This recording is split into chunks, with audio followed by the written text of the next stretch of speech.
I had a question just relating to the walkout. You've been there. Hindsight's 2020.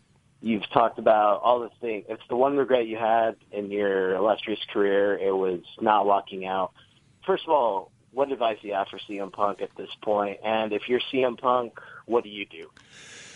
Well, you know, my advice for CM Punk would be to, hey, man, always let a cooler head prevail. And that advice was given to me back in the day in World Championship Wrestling by Leon White, working as Big Van Vader. I was having some contract issues. I was hotter than hell, and he just kind of settled me down. Now, I didn't follow that bit of advice later on in my career.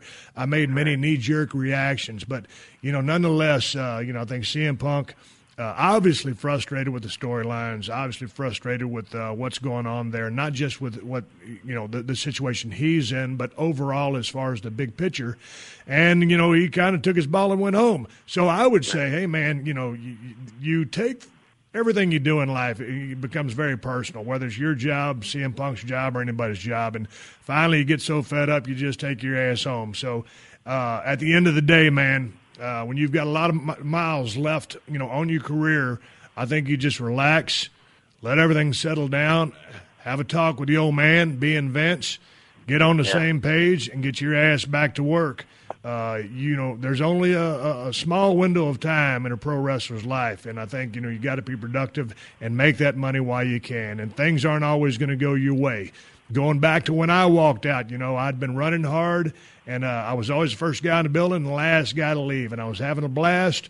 But when I got that booking decision that, they wanted Brock to go over on me, I said, hey, piss on this. I'm taking my ass home. And I was home for 6 or 8 months until I got a card in the mail from Jim Ross. And we talked for a couple of hours, and me and Vince met in a hotel room and had a real come-to-Jesus meeting. And it was on about the 24th floor of a high-rise and hotel in Houston, Texas. And I didn't know who's going to get thrown out the window, myself or him, or we was going to bury the hatchet. And we buried the hatchet. And in the process, I lost a lot of money. The WWE lost a lot of steam as far as the momentum that we had gained pushing me. So to answer your question, CM just got to step back, take a breath of fresh air, cool the jets, get his head back together, and get on back to work.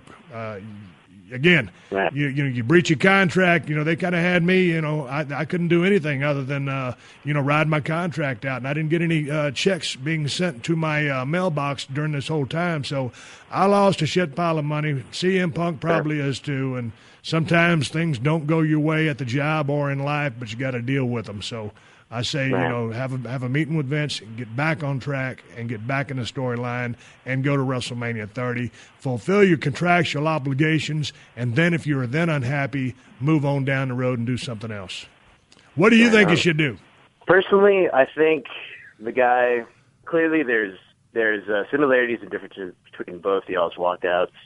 I don't know if the guy's necessarily interested in money at this point. I don't know if he's interested in wrestling. I've seen him do plenty of interviews and talk shows where he looked miserable about the product or maybe what he was doing personally. So if I were him, I would do whatever makes him happy, whether he thinks he could make it an MMA, comedy, stand-up comedy, do whatever he's happy for him, I guess. Now, is he a stand-up comic?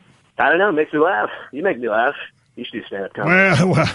Well, I'm a pretty funny cat, but I'm not a stand-up guy. I got a lot of respect for those guys that go out on the road and do that. You got to understand, man, once you transition out of that 20 by 20 squared circle, you can do a lot of things because of your name. But if you don't do those things well, you will not succeed. So maybe it's a stand-up thing. Has he talked about getting into MMA? It always seems like in interviews he's done with Harry Altawani and other people who cover MMA, seems like he'd want to give it a go. Maybe try what Batista did and just give it a one shot, maybe put it away.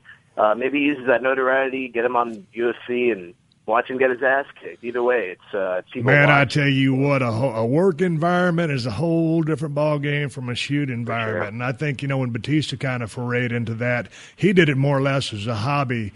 and something that he was very passionate about, but I don't think he really had any aspirations of going to the top of the world of MMA, and fought in some matches, but at the lower level. And I say this with all due respect to Dave, as I would to CM. But, man, the game, as I just watched UFC 169 the other day and watch every single pay-per-view those guys do, that bar has been raised to an astronomical level that some cat just coming off the pro wrestling circuit, you better be one tough son of a bitch to be able to make it there. And Brock made it for a little bit because of his amateur wrestling background. And he had the success that he did, fighting diverticulitis. So it's the rare breed that can cross over, and especially at the advanced stage for an entrance into a sport that CM Punk currently is. He's probably, 34, 35. That's old to start an MMA career. Yeah, and he's already pretty beat up as far as, all the years he's played. Absolutely. Hey, dude, I mean, when you're out there on the road, 300 days a year, taking the bumps he's taking, that big elbow off the top, all those suplexes, all that stuff compounds daily, just like interest. It catches up to you.